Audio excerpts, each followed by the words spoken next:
Why is Anthropic, a company whose CEO seems to never be able to stop saying that we're all losing our jobs, hiring a partner success manager? Now, some of you might be like, what in the world is a partner success manager? Well, let's read a little bit about what they're looking for. Consulting and systems integration firms are racing to build Claude practices. A focused set of them will become great, the kind of partner whose architects deliver Claude work customers love, who specialize deeply enough to be the obvious choice in their lane, whose joint customer book grows year over year. The partner success team picks those partners and makes them great. We are hiring the first partner success managers to do that work in North America. Now, as someone who's worked as a consultant and integrated a lot of tooling like Snowflake, like Airflow, like all of these solutions, these companies and products need consultants because they want to expand their reach. They don't necessarily want to be running massive consulting practices. And they know if they they even reference in this job description that, hey, if we let other people try to figure out what could be valuable with our product, they might bump into some way of selling this product, some way of using this product that other people aren't considering, that we're not even considering, because they're doing it on a daily basis. These are often referred to sometimes as SIs in some spaces.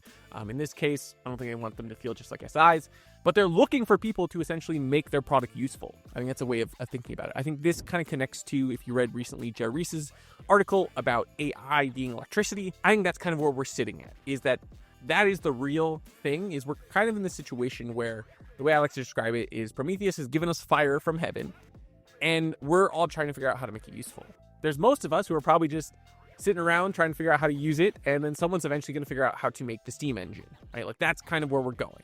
Right now, we're all doing the basic things. We're doing like incremental improvements of our life with it, but someone needs to start building the appliances, those things that actually make that AI valuable, not just to us, but also to the AI company, right? If they need reasons to burn it.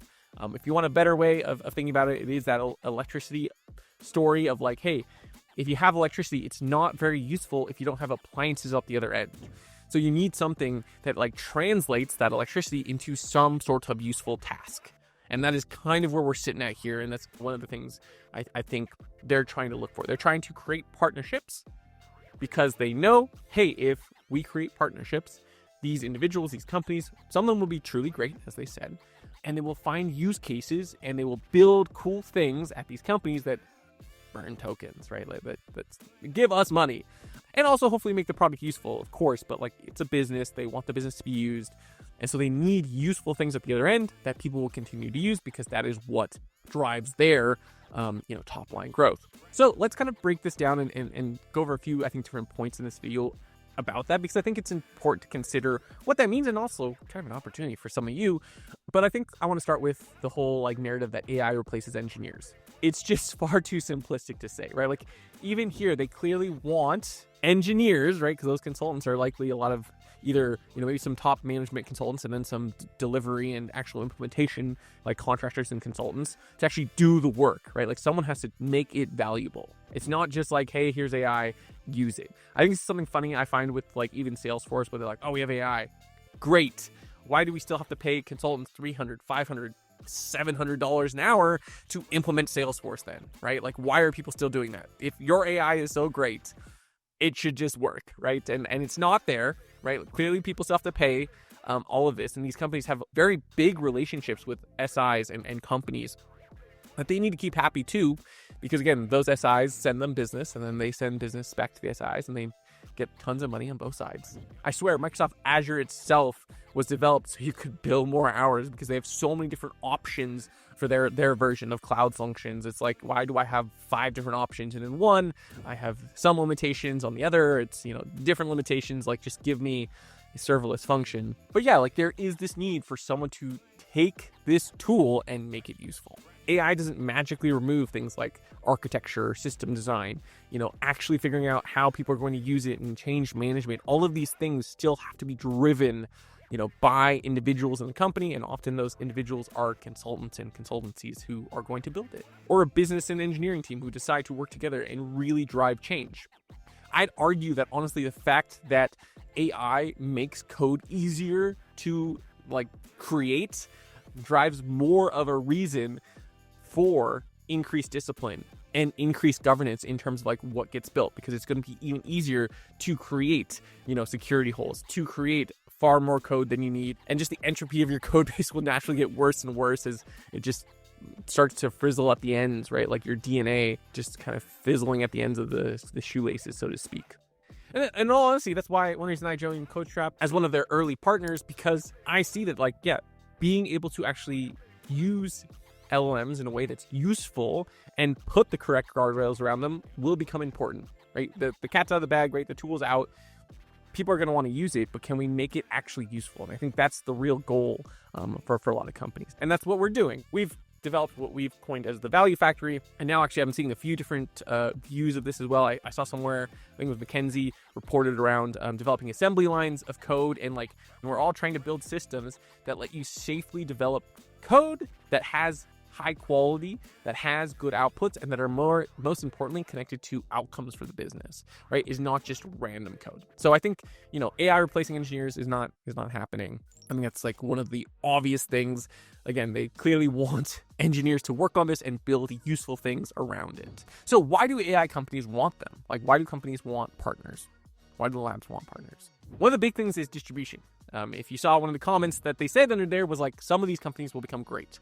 This lets them kind of like put the risk of, hey, who will figure out how to use our tool best somewhere else, right? Hey, let's encourage partners to try to build things with these tools. Maybe we can give them help, free tokens. Maybe we can help them introduce them to customers, and we can see who does the best, right? Like, you kind of always test and see, like, hey, if we give you a small customer, can you grow that customer for us? Can you double it for us, right? Like, that's what they want to see. Whenever you have partnerships, they always want to see growth.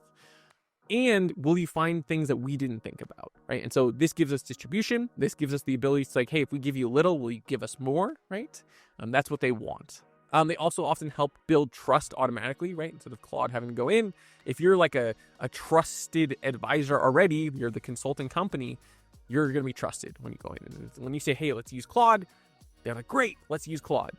Now, I'll be honest, again, going back to CodeStrap, our goal has been always to be LLM agnostic. We've built using several of the major families of models because we don't want to be stuck with one. It's so easy. We just look at Anthropic and how often they seem to making it difficult for different companies to actually operate, right? If you build something that's too closely related to what they're building, they'll just take you out, right? Like, they'll stop you from being able to access their solution. So that's one reason, though, that AI companies want to work with partners. It's the same thing with all of these solutions. Snowflake does it, Databricks does it, Salesforce does it. It benefits that relationship between, the vendor and the consultant.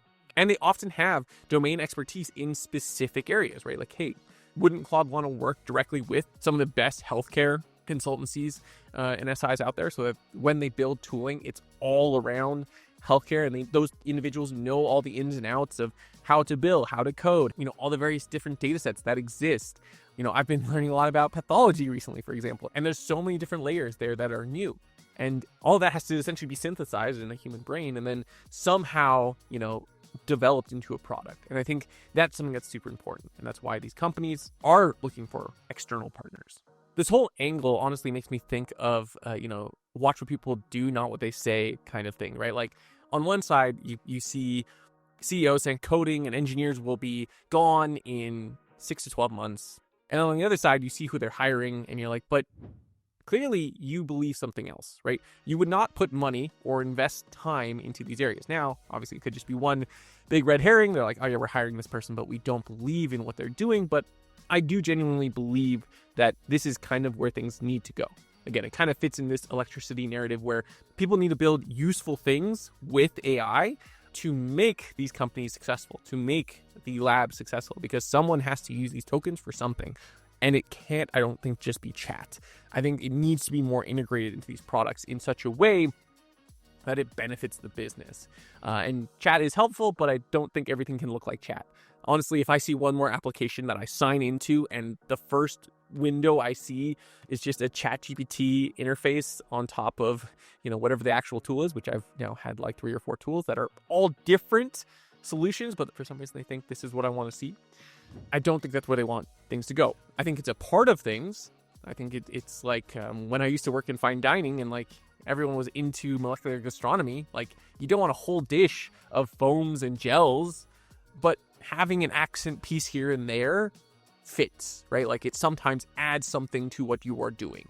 In this case, being LLMs, in the case of dishes, sometimes it adds a fun flavor, a fun texture, something that's slightly new. And that's, I think, the same thing here, where it's like, how do we integrate it in the right way, where it's not the product, it enhances the product, it makes it better, it doesn't overtake it and become the product, but it adds to the experience. I think that's where we're at, is like people are still trying to figure out what that product is or how we add it in such a way that actually adds value and doesn't just overtake everything. And so I think that's one reason that Anthropic, and I imagine other companies, are also looking for these roles like partner success managers, is why they have these forward deployed engineers who are supposed to go out and actually understand a problem very deeply and then actually build around it and build a solution into it, because that is what is required. Like, you have to understand the space very well before you just stick AI on top of it. And I think we're all figuring that out. And I'm going to call it out one more time. I think we are figuring it out at CodeStrap. So if you are a large enterprise that is trying to figure that out yourselves, feel free to reach out. I would love to chat more about that. But with that, guys, I want to say thanks so much for watching this video, and I'll see y'all next time. Thanks all. Goodbye.